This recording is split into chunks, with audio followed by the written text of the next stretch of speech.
নমস্কাৰ ছাত্ৰ ছাত্ৰীসকল, ষ্টাডি গাইডলৈ স্বাগতম জনাইছোঁ। এই ভিডিঅ'টোত আমি আলোচনা কৰিম ষষ্ঠ শ্ৰেণীৰ সমাজ বিচিত্ৰা, ভাৰত, পৰিচয় আৰু ভৌগোলিক বৈশিষ্ট্য পাঠটিৰ প্ৰশ্ন উত্তৰসমূহ। অনুশীলন 1-ৰ ক নম্বৰ প্ৰশ্ন আছে, ভাৰতৰ মুঠ মাটিকালি কিমান? ইয়াৰ উত্তৰ হ'ব, ভাৰতৰ মুঠ মাটিকালি 32,78,263 বৰ্গ কিলোমিটাৰ। খ নম্বৰ প্ৰশ্ন আছে, ভাৰত আৰু শ্ৰীলংকাক পৃথক কৰা প্ৰণালীটোৰ নাম কি? ইয়াৰ উত্তৰ হ'ব, ভাৰত আৰু শ্ৰীলংকাক পৃথক কৰা প্ৰণালীটোৰ নাম ফ্ৰগ প্ৰণালী। গ নম্বৰ প্ৰশ্ন আছে, ভাৰতবৰ্ষৰ মাজভাগত অৱস্থিত পৰ্বতখনৰ নাম কি? ইয়াৰ উত্তৰ হ'ব, ভাৰতৰ মাজভাগত অৱস্থিত পৰ্বতখনৰ নাম বিন্ধ্যাচল পৰ্বত। ঘ নম্বৰ প্ৰশ্ন আছে, উত্তৰ ভাৰত আৰু দক্ষিণ ভাৰতৰ সীমা কি? ইয়াৰ উত্তৰ হ'ব, বিন্ধ্যাচল পৰ্বতক উত্তৰ ভাৰত আৰু দক্ষিণ ভাৰতৰ সীমা ধৰা হয়। ঙ নম্বৰ প্ৰশ্ন আছে, এখন দেশৰ চাৰিসীমা বুলিলে কি বুজা? ইয়াৰ উত্তৰ হ'ব, এখন দেশৰ চাৰিসীমা বুলিলে সেই দেশটোৰ উত্তৰ, দক্ষিণ, পূব আৰু পশ্চিম দিশৰ সীমাক বুজায়। 2 নম্বৰ প্ৰশ্ন আছে, ভাৰতৰ চাৰিসীমাত কি কি আছে লিখা?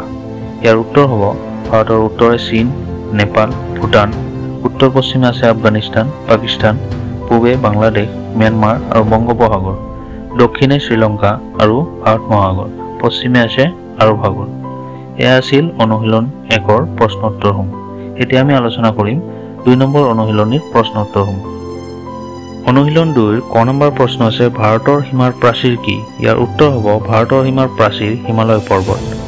খ নম্বৰ প্ৰশ্ন আছে, ভাৰতৰ দুখন বন্দৰ নগৰৰ নাম লিখা। ইয়াৰ উত্তৰ হ'ব, ভাৰতৰ দুখন বন্দৰ নগৰ হৈছে মুম্বাই আৰু চেন্নাই। গ নম্বৰ প্ৰশ্ন, ভাৰতৰ উপকূলীয় অঞ্চলত বাস কৰা লোকসকলৰ প্ৰধান বৃত্তি কি? ইয়াৰ উত্তৰ হ'ব, এই অঞ্চলৰ বাসিন্দাসকলৰ প্ৰধান বৃত্তি হ'ল কৃষিকাজ আৰু মাছ ধৰা।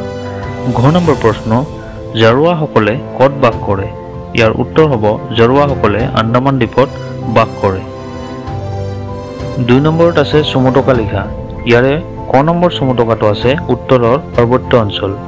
ইয়াৰ উত্তৰ হ'ব, ভাৰতৰ উত্তৰ অংশত অৱস্থিত পাৰ্বত্য অঞ্চল কেইখন হৈছে দেশৰ আটাইতকৈ উচ্চভূমি আৰু শীতল অঞ্চলসমূহৰ ভিতৰত অন্যতম। এই অঞ্চলবোৰ মূলতঃ হিমালয় পৰ্বতমালা আৰু ইয়াৰ উপশৃংখলাৰে গঠিত।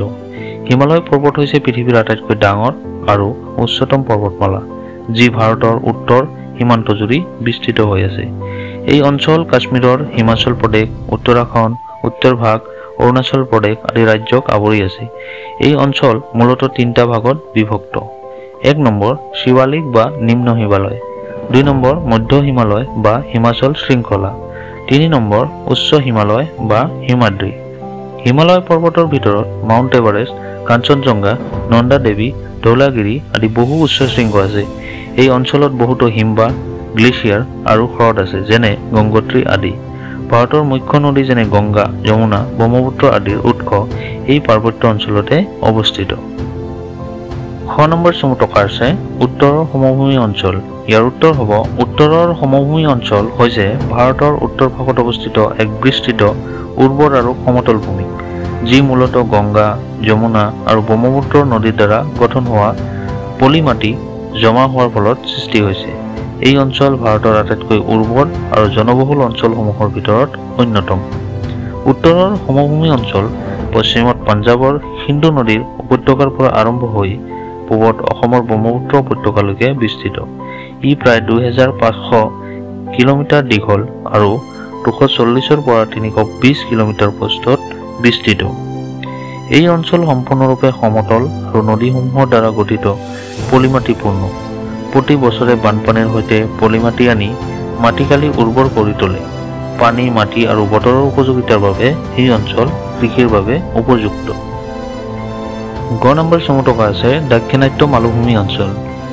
ইয়াৰ উত্তৰ হ'ব, দাক্ষিণাত্য মালভূমি অঞ্চল হৈছে ভাৰতৰ প্ৰাচীনতম আৰু সৰ্বাত্মকভাৱে শক্তিশালী ভূ গঠনসমূহৰ ভিতৰত অন্যতম।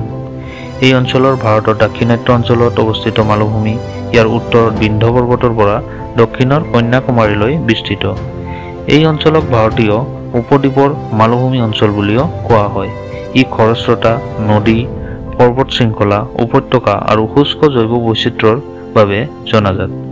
দাক্ষিণাত্য মালভূমি অঞ্চলত উত্তৰত বিন্ধ্য আৰু সাতপুৰা পৰ্বতমালা, পূবত পূৰ্ব ঘাট, পশ্চিমত পশ্চিম ঘাট আৰু দক্ষিণত কন্যাকুমাৰীলৈকে বিস্তৃত।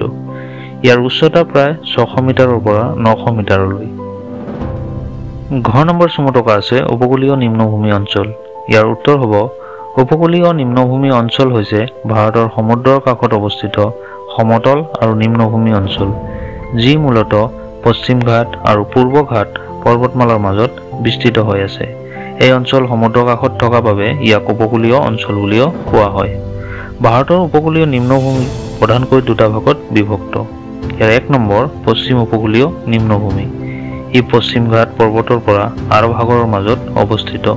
উত্তৰত গুজৰাটৰ পৰা দক্ষিণত কন্যাকুমাৰীলৈ বিস্তৃত। 2 নম্বৰ পূৰ্ব উপকূলীয় নিম্নভূমি। ই পূৰ্ব ঘাট পৰ্বতৰ পৰা বংগোপসাগৰৰ মাজত বিস্তৃত। উত্তৰত পশ্চিম বংগৰ পৰা দক্ষিণত তামিলনাডু আৰু কন্যাকুমাৰীলৈ বিস্তৃত। এয়া আছিল ভাৰতৰ পৰিচয় আৰু ভৌগোলিক বৈশিষ্ট্য পাঠটিৰ প্ৰশ্ন উত্তৰসমূহ। এনেকুৱা ধৰণৰ শিক্ষামূলক ভিডিঅ'ৰ বাবে চেনেলটো লাইক, শ্বেয়াৰ আৰু ছাবস্ক্ৰাইব কৰিবলৈ নাপাহৰিব। ধন্যবাদ।